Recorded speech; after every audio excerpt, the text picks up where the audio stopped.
पुरुषोत्तम मास के तीसरे अध्याय का मैं वर्णन करती हूँ। ऋषियों ने सुत जी से कहा, हे सुत जी महाराज, भगवान नारायण ने नारद जी को जो कथा सुनाई थी, आप उसे विस्तार से हमें सुनाइए।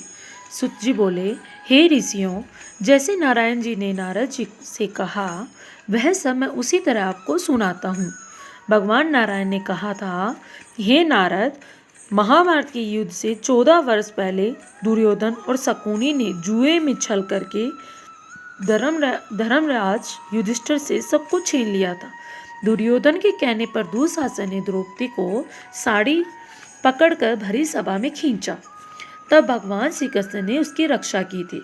उसके उपरांत प्रतिज्ञानुसार पांडव राज्य को त्याग कर काम्यक नामक वन को गए। वन में पांडवों को अनेकों कष्ट उठाने पड़े। उन दुखी जनों को देखने के लिए एक बार भगवान श्री कृष्ण काम्यक वन में पधारे। तब अपने निकट भगवान को पाकर पांडव अपने प्राणों को लौटा हुआ अनुभव करने लगे। वे भगवान से प्रेम विहल हो मिले और भगवान के चरण कमलों में प्रणाम किया। द्रौपदी ने भी भगवान श्री कृष्ण के चरणों में बारंबार सिर नवाया।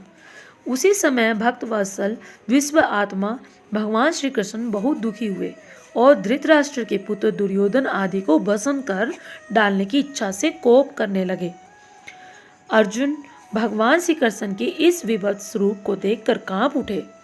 युधिष्ठिर सहित सभी भाइयों और द्रौपदी ने जब भगवान की हाथ जोड़कर स्तुति की, भगवान कृष्ण का क्रोध कुछ शांत हो जाने पर हाथ जोड़कर अर्जुन ने कहा, हे नाथ, आप जगत की रक्षा करने वाले हो। मैं इस जगत से बाहर नहीं हूँ। आप मेरी रक्षा फिर क्यों नहीं करते? आप हमारे कष्टों को दूर कीजिए। आप तो हमारी सभी बातों को जानते ही हो। हे प्रभु, मैं आपके चरणों में प्रणाम करता हूँ। इस तरह अर्जुन द्वारा करबद्ध विनती एवं बारंबार प्रणाम करने पर भगवान श्री कृष्ण ने अपने क्रोध को त्याग दिया। हे ऋषियों, तब पांडवों ने भी संतोष माना और उनके भयभीत मुख से फिर से खिल उठे। श्री नारायण ने नारद जी से कहा, हे नारद, भगवान को प्रसन्न देखकर अर्जुन ने भगवान श्री कृष्ण से ठीक यही प्रश्न किया था जो आपने मुझसे किया है। तब श्री कृष्ण ने 2 घड़ी ध्यान किया और पांडवों के हित के लिए इस प्रकार कहा, हे राजन, आपने यह अनोखा प्रश्न किया है। इसका उत्तर देने में मैं अपने को समर्थ पाता हूँ।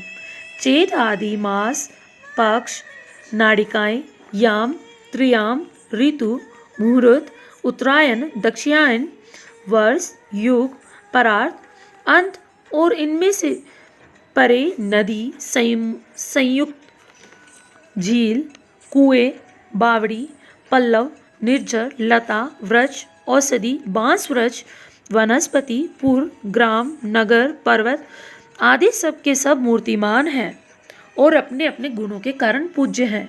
इन सब में कोई नहीं है जो अपूज्य हो और स्वामी रहित हो। हे पांडुपुत्र, इन सभी में एक अधिक मास ही ऐसा था जिसका कोई स्वामी नहीं था। स्वामी विहीन होने के कारण सभी व्यक्ति उसे अनाथ, स्वामीहीन, निंदनीय, अपूज्य तथा मलमास, रवि, संक्रांतिहीन आदि नाम से पुकारते थे। शुभ कर्मों के लिए इसे त्याज्य कहकर निंदा की गई। ऐसे निंदा एवं अपमान के वचन सुनते सुनते अधिक मास तेजहीन और निरोधी और दुखी रहने लगा। फिर अत्यंत चिंतित होकर वह मरणासन हो गया। तब अंत में किसी प्रकार अपने मन को समझाकर वह मेरी शरण में आया। हे अर्जुन, वह बैकुंठ में आया और मुझे साष्टांग दंडवत किया। मेरे दर्शन पाकर उसने करबद्ध हो अपने नेत्रों में अश्रु भरकर मुझे अपनी करुण कथा सुनाई। इति श्री पुरुषोत्तम मास तृतीय अध्याय संपूर्णम।